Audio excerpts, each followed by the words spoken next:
Un truc qui peut être bien pour les titres, c'est de les aligner éventuellement sur la droite. Donc dans la palette paragraphe, on va tenter un alignement sur la droite.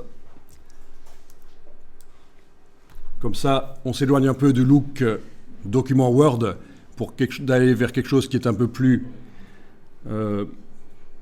sérieux point de vue mise en page. Alors vous allez absolument éviter de faire des titres et encore moins des paragraphes. Il faut éviter de faire du texte centré. Ce n'est pas très gracieux.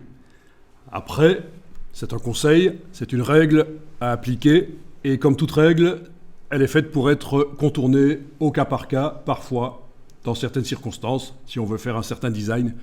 Donc je ne dis pas qu'il ne faut jamais le faire, mais je dis plutôt que d'habitude, il vaut mieux ne pas le faire. Donc, alignement à droite. On va aller décocher dans la palette paragraphe la césure, donc la coupure des mots. Voilà.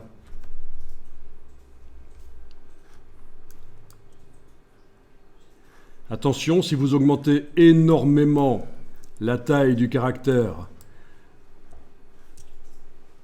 c'est quelque chose qui se fait de plus en plus, des grands titres, la macro-typographie.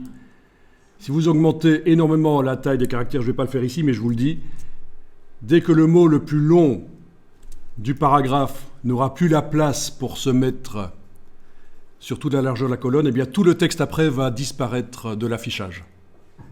Donc c'est un problème habituel dans InDesign. On fait des titres trop grands, il y a des mots très longs dedans, et voilà.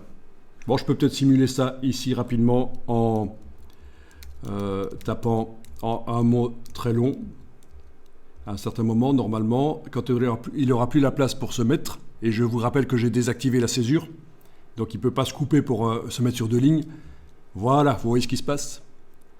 Donc là, touche suppression de caractère, et comme ça vous êtes prévenu que ça fonctionne comme ça.